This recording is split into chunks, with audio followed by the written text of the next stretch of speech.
Okay, let's unpack this. Think back to August 2011.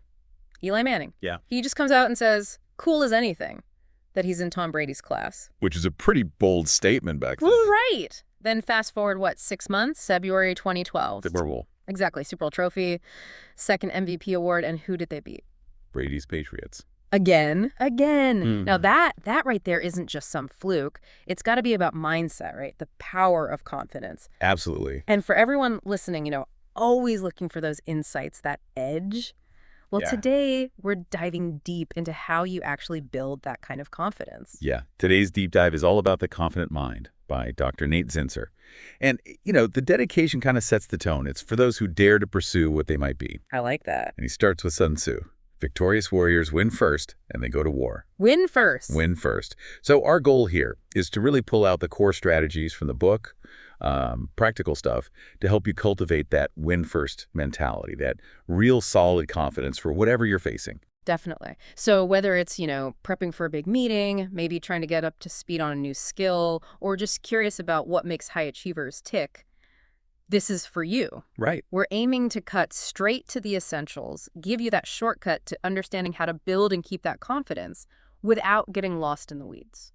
Okay, so let's start with that Sun Tzu idea, winning first. Dr. Zinsser calls this achieving the first victory. The first victory. And he defines it as the conviction that you were good enough to play at a high level on any field against any opponent. So it's an internal thing before anything happens externally. Exactly. Think about Eli Manning again. Zinsser points out that even with all those tough years, coaches changing, losing seasons, teammates coming and going. Yeah, it wasn't always smooth sailing. Not at all.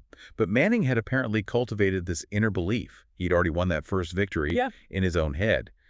And that mental groundwork, well, that's what Zinsser argues, paved the way for the actual Super Bowl wins. It's so easy to think confidence is just, some people have it, some don't. Like, it's a permanent trait. Right, a global thing. Yeah. But Zinsser makes it really clear early on that confidence isn't like that. It's very situation specific. Highly situation specific. You could feel like Michael Jordan on a basketball court, totally unstoppable, but put you in front of a history class for a debate, and maybe that feeling just vanishes. Or even within basketball, right? Yeah. You might be super confident shooting threes. Yeah, lights out from deep. But maybe less sure about driving the lane against a big defender. The confidence level changes. That's such a key point. It's not this blanket feeling. It's tied to specific things you do. Exactly. You might feel really competent doing one part of your job, but maybe another part feels less certain. Recognizing that situational nature is step one, really. Yeah. Then you can actually start building it where you need it most. Even top performers feel this variation. Okay, but here's a curveball he throws in. Success. Yeah, It doesn't automatically mean more confidence. right. That seems counterintuitive, doesn't it? Totally. You think win more, feel more confident. But think about those high school superstars, the athletes, the top students. Yeah, dominate everything. Then they get to college and suddenly they're struggling. Their confidence takes a hit. Zinsser says that past success can actually create this pressure. And if you get stuck focusing on your flaws or dwelling on mistakes, Yeah, replaying the failure? then even a history of winning might not actually build that lasting self-belief. It can almost work against you. He gives a great contrast. Ilya Kulik, the Olympic figure skater, Okay. had a really shaky warm-up before his gold medal skate. Yeah. Could have completely psyched him out. Right. Easy to do. But he stayed focused on his program, his routine, believed in his preparation, and nailed it. The recent stumble didn't shake his core confidence. Okay, so he didn't let the immediate failure define him. Exactly. Then contrast that with Michael Strahan, NFL Hall of Famer, amazing career. But apparently, he often really wrestled with self-doubt, even with all that success behind him. Wow. So the big insight here is it's not just what happens, the wins or losses, but how you interpret it, how you think about it. Precisely.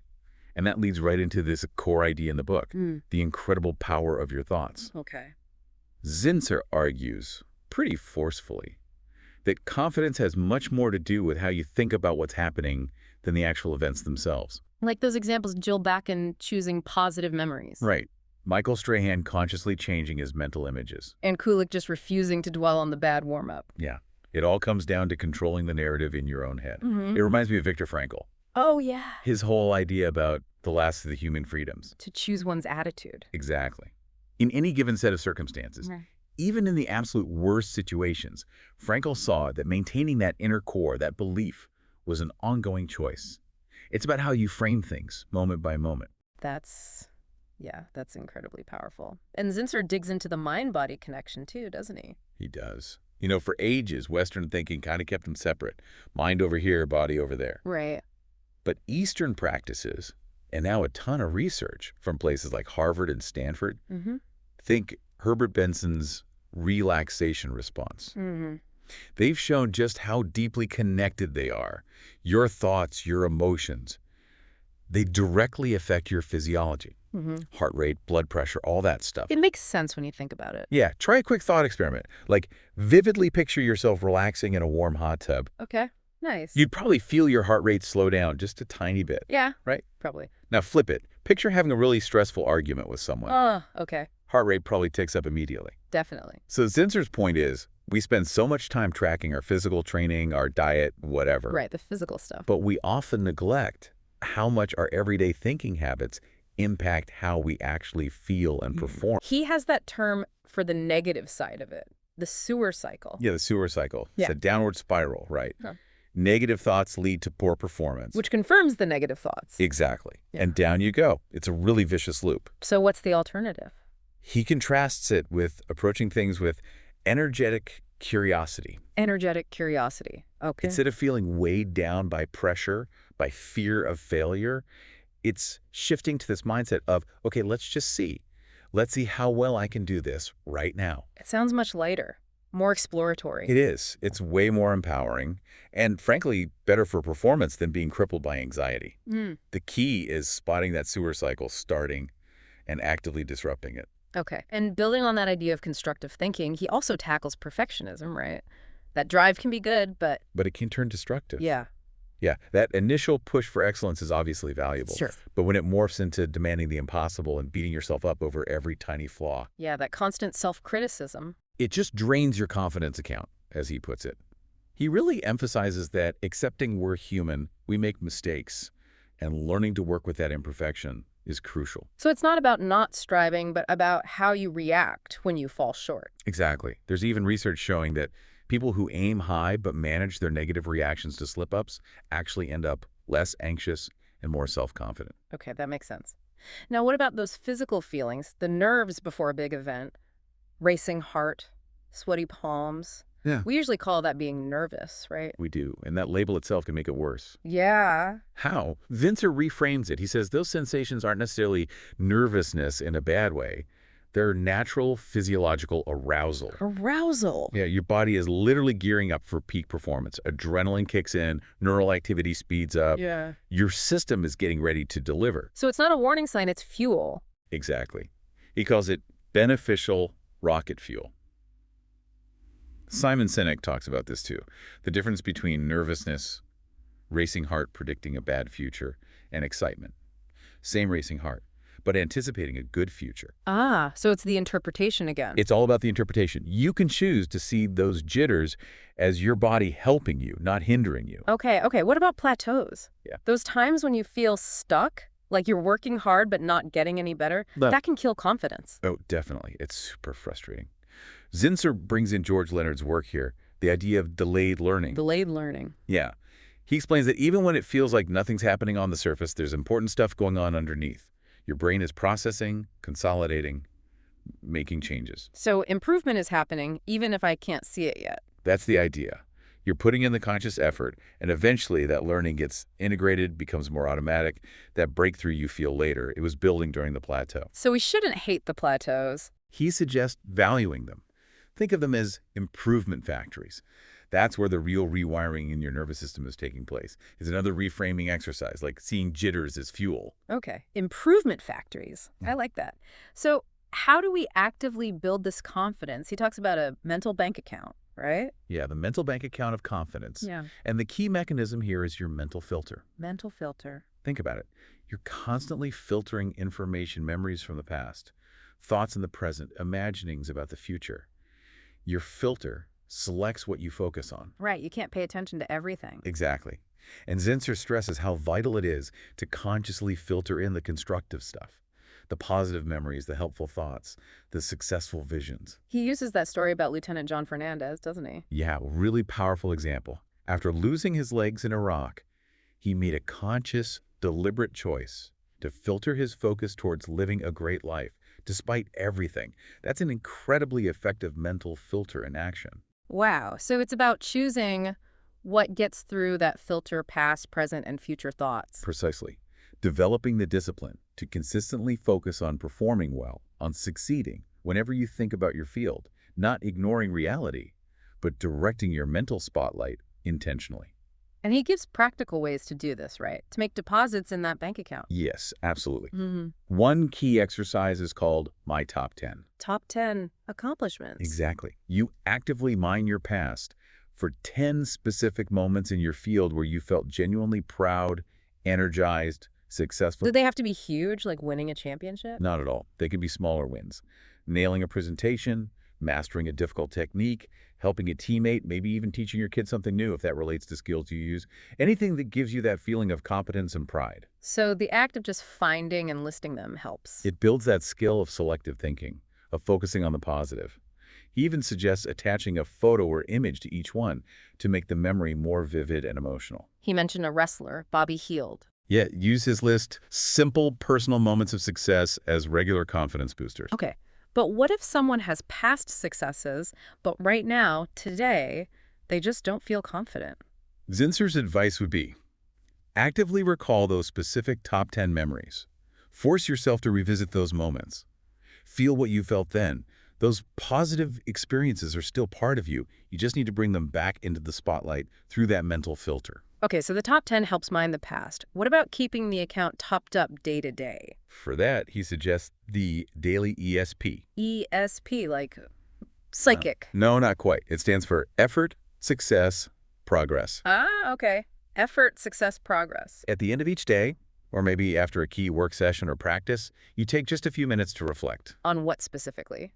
You actively look for moments where you felt proud of your effort, regardless of the outcome. Then, moments where you achieved a specific success, big or small. And finally, moments where you made tangible progress towards a goal. So you're deliberately scanning your recent experience for positives. Exactly, and maybe jotting them down, even briefly. It ensures you're making these small, consistent deposits into that mental bank account. Like a daily highlight reel. Perfect analogy. Yeah. It focuses you on the wins, reinforces the actions that led to them, and builds that foundation of confidence brick by brick. Okay. ESP for daily reflection. What about during the action, like in the middle of practice or a project? Good question. Yeah. For that, he introduces the Immediate Progress Review, or IPR. IPR. Okay. Think of it as a quick drill filter sequence. After you complete a task, a drill, maybe even just one repetition, Yeah. you take a literal second or two to pause and mentally highlight what went well. What was the best part of that rep? Where did you feel most effective? Sure, locking in the positive immediately. Exactly. Lock in the best one, filter out the noise, and build that positive momentum for the very next thing you do. And that feeds the daily ESP later. Absolutely. It gives you instant positive feedback, improves your mood and focus right then and there, and provides concrete material for your ESP reflection later. You could apply that IPR idea to almost anything, couldn't you? Like after a client call or a difficult conversation. Totally. Any drill or discrete task in any profession. Quick internal review. What was good there? Lock it in. Move on. Okay, this is good practical stuff. Now let's shift a bit. The power of belief. The self-fulfilling prophecy. He talks about that, right? Oh yeah, big time. He brings in Robert Merton and the Thomas theorem. Which is? If men define situations as real, they are real in their consequences. Meaning, what you believe will happen tends to happen. In a way, yeah, because your beliefs shape your actions. He uses that West Point example, the Mill Move class. Right, the movement class. Cadets who went in thinking, this is going to suck. Yeah. Often, they had a sucky experience. Yeah. Partly because their belief led them to put in less effort, maybe have a more negative attitude. And that created the reality they expected. Exactly. Whereas cadets who shifted their belief to something like, okay, I can handle this, maybe even get something out of it, tended to have a more positive outcome because their behavior was different.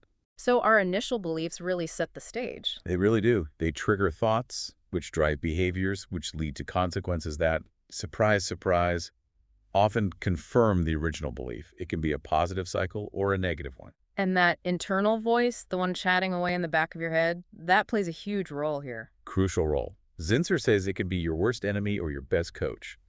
That voice whispering, don't mess this up, or you're not good enough. Yeah, we all know that voice. He contrasts that destructive self-talk with the power of positive affirmation statements. Affirmations, okay. How does he frame those? Key things. They should be in the present tense, as if they're already true. And they should state the positive quality or outcome you want. So instead of I will be calm, it's I am calm and focused. Exactly. Phrased positively in the present. Like, I meet each new situation with determination and understanding. And using these consistently. Makes frequent positive deposits into that mental bank account. It consciously rewires your self-perception and makes that self-fulfilling prophecy work for you, not against you. He gives some specific ways to use affirmations too, right? Like the notebook nightcap. Yeah, that's a great one. Inspired by Dan Jansen, the speed skater. The Olympic gold medalist. Yep. Before he finally won gold, he apparently spent years doing this. Every night before bed, write down 3 personal affirmations, 3 times each. Wow. 3 affirmations 3 times each, every night. And really try to feel the emotions associated with them as you write. Zinsser calculated Jansen made something like 8,670 deposits over 2 years. That's dedication, but it sinks in while you sleep. That's the idea. Your subconscious chews on it without your critical mind getting in the way. He also mentions quick ones, like the open doorway exercise, using doorways as triggers for a quick affirmation. Like every time you walk through a door, quick positive thought. Something like that. And more intense stuff too, like creating a personalized macro affirmation script you can listen to.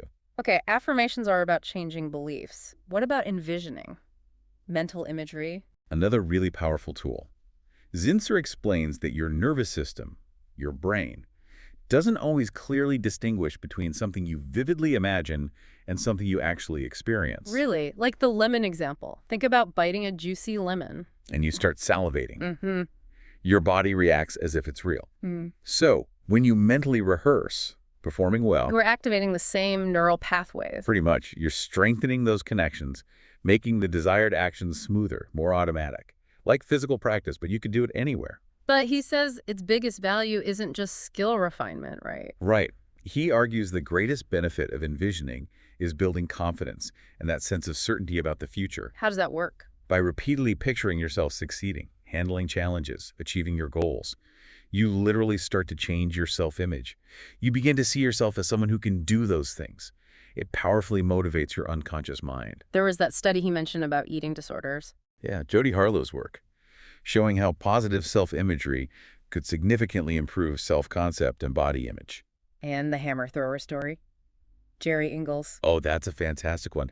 Guy apparently never even saw a hammer throw competition. Seriously? Yeah.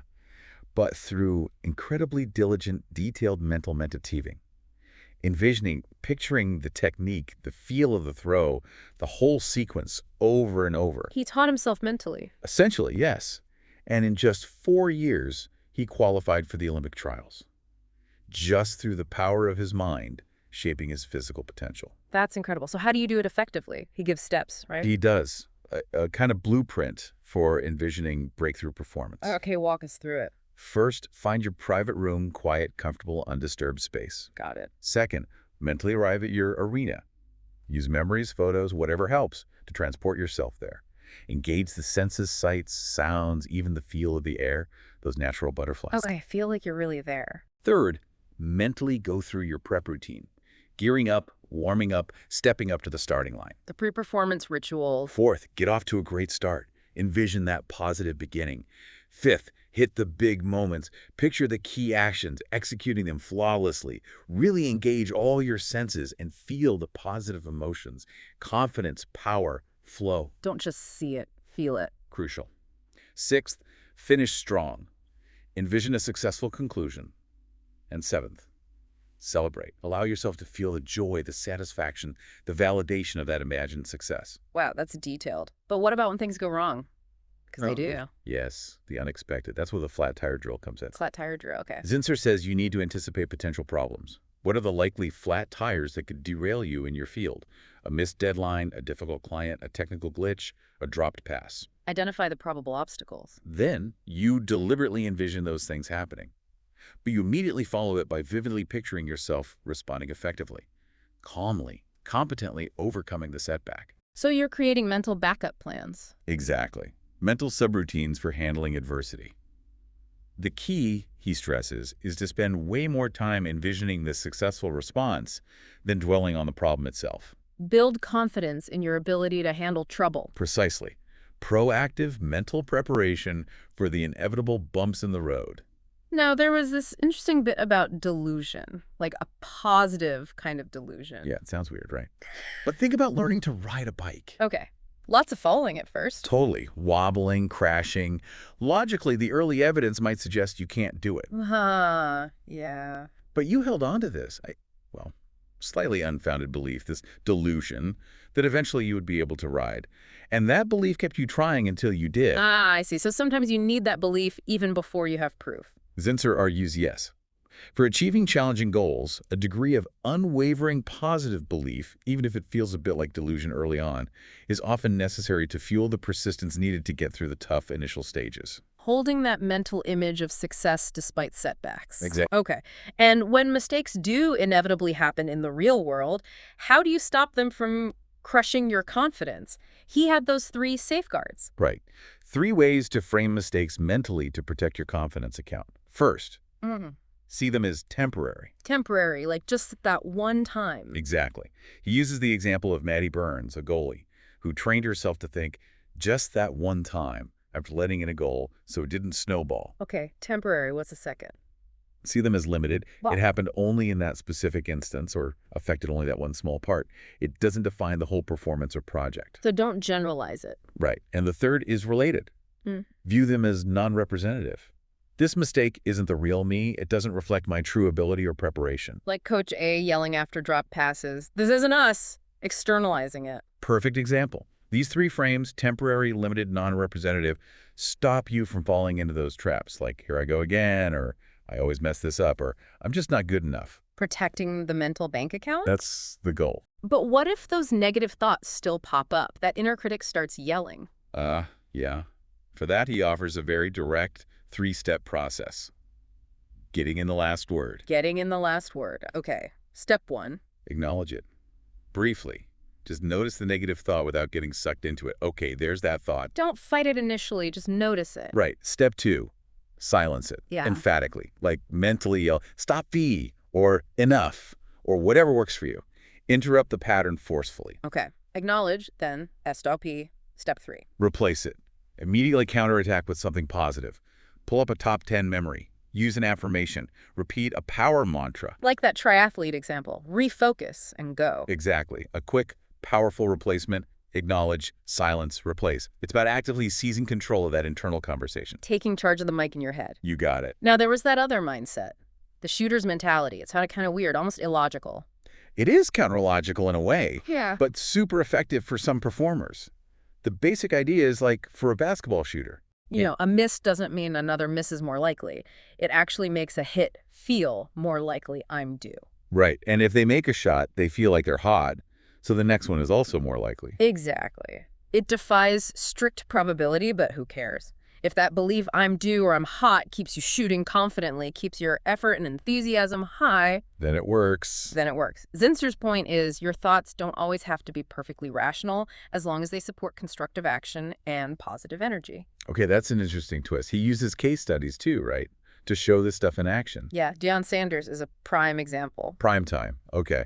What was the takeaway there? Just sheer unshakable confidence, rooted in a few core beliefs, like never let anyone outwork you, this conviction of earning success. Total preparation. Right. And then in the moment, I will outplay you on this specific play.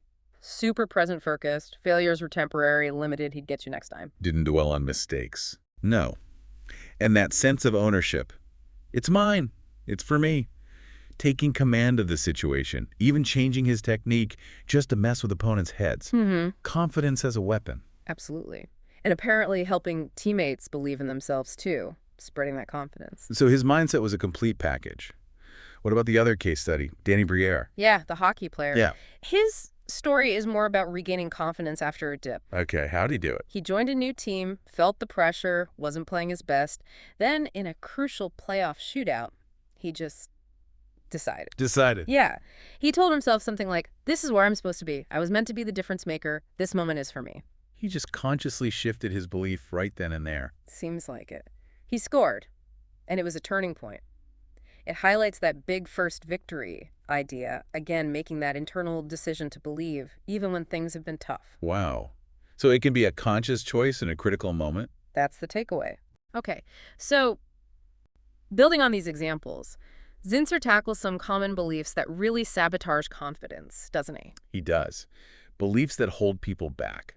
Like the idea that confidence has to be earned through some massive achievement first. Right. I can't be confident until I... Exactly. Or the trap of constantly comparing yourself to others, especially their curated highlight reels online. Yeah, that's a killer. Or thinking you have to be absolutely amazing at something before you're allowed to feel confident about it. So what are the alternatives? The more empowering beliefs? He lists several. Things like, define your own standards of excellence, don't just adopt others. Be your own benchmark. Be your own best friend. Practice self-acceptance, forgiveness, compassion. Don't beat yourself up constantly. Okay. Use both logic and creative fantasy, rational planning, plus positive envisioning. Both sides of the brain. Focus on becoming skilled enough in the key areas. You don't need absolute mastery of everything. Trust your gut, your battlefield awareness. Know when enough preparation is enough. Don't get stuck in analysis paralysis. Right. Know yourself, trust yourself. Remember, every competitor, every challenge involves other humans with their own doubts. And crucially, confidence can build competence. Yeah. Sometimes the spark of belief has to come first. Confident first, then mastery follows. It can work that way. The belief fuels the effort that leads to mastery. Okay. So let's talk pre-performance. Getting ready for the big moment. What does a good routine look like, according to Zinsser? It's about building certainty through preparation. 3 main things. Know the task. Meaning? Understand the desired outcome, yes, but also the process, the steps you need to take to get there. Have a clear plan. Okay, know the tasks. So you know the opposition. That could be direct competitors, sure, but also intangible factors, the pressure, potential distractions, anything that can throw you off. Anticipate them. Understand the challenges. And third, know the arena. Familiarize yourself with the environment, the setting. Reduce the unknowns. So task, opposition, arena, preparation builds certainty. Exactly. But then comes the most crucial step. After all the prep, you have to make that internal decision. I am enough. Letting go of the striving. Precisely. Shifting from building up to trusting what you've built. Like Helen Maroulis, the wrestler, and her mantra before her Olympic final. You have to consciously declare readiness. He mentions other rituals too, like the neurosurgeon. Yeah, Dr. Mark McLaughlin's 5 Ps. Patient, present, purpose, process, power. A quick mental checklist. And the author, Pressfield. David Pressfield, using lucky items, not for luck, but as tangible reminders of past successes, connecting him to that feeling. So rituals help make that shift. They can. But the core danger Zinsser warns against is getting caught in the never enough work trap.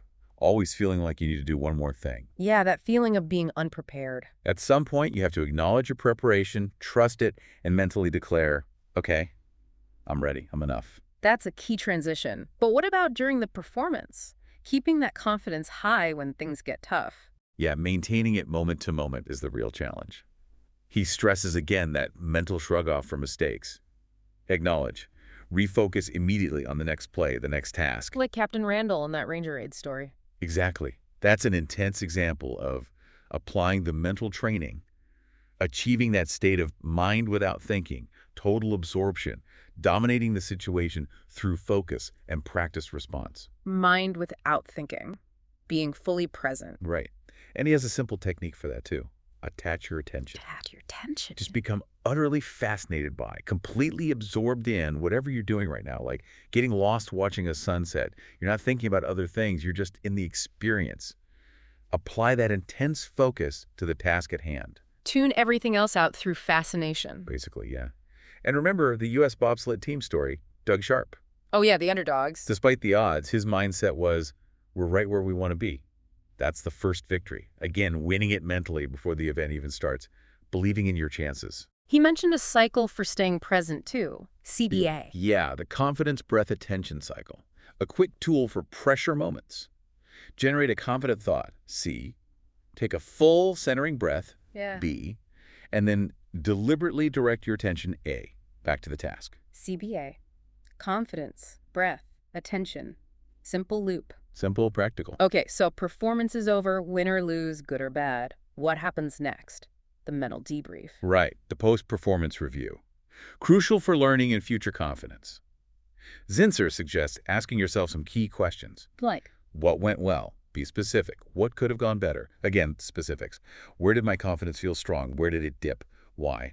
Analyzing the internal state. Yeah. Were there any zone moments? What did those feel like? What were the absolute highlights? And maybe what's one moment I'd like to have back, not to dwell, but to learn from and forgive myself for? Okay. And the final question. What are the key learnings I can take forward for next time?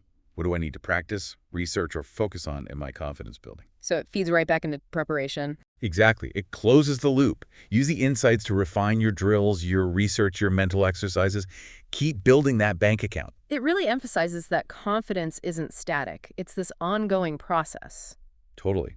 And that brings us back to maybe the most fundamental principle he revisits at the end. The power to change your mind. Change your mind. Like the bus driver's story. Yeah. The New Orleans bus driver telling passengers who are having a bad day, you can change your mind. Yeah. Such a simple, powerful reminder. We have agency over our own perspective. Exactly. We can consciously choose to shift from that negative sewer cycle thinking to a positive success cycle mindset. It's a choice we can make, breaking the old pattern and starting a new one. That choice seems to be the thread running through everything. It really is. It's the core of building a confident mind. And it takes practice. Like General Robert Brown said, faith takes practice. Confidence isn't automatic. It's a habit you cultivate, especially when things are tough. So if we had to boil it down, the main takeaway from this deep dive for everyone listening? I think it's that confidence isn't this magical thing you're born with or without. It's genuinely a skill. A mental muscle. A mental muscle you can strengthen. By managing your thoughts, filtering your memories, envisioning your future, you actively build it. And it all starts with winning that first victory in your own mind. So the encouragement is start now. Absolutely. Don't wait. Maybe start that top 10 list tonight or try the daily ESP for the next few days. See what happens. Small steps build momentum. Exactly. Even these small, consistent efforts can make a huge difference over time. Okay, so a final thought to leave everyone with. Building on that change your mind idea. How about this? Think about one specific area in your life, work, sport, relationships, whatever, where it could consciously, choosing a more confident perspective, actively deciding to change your mind about your capabilities, or the likely outcome. Where could that lead to a really significant positive result? Maybe that ability to choose our attitude, like Frankl said, maybe that really is the ultimate superpower when it comes to achieving what we want.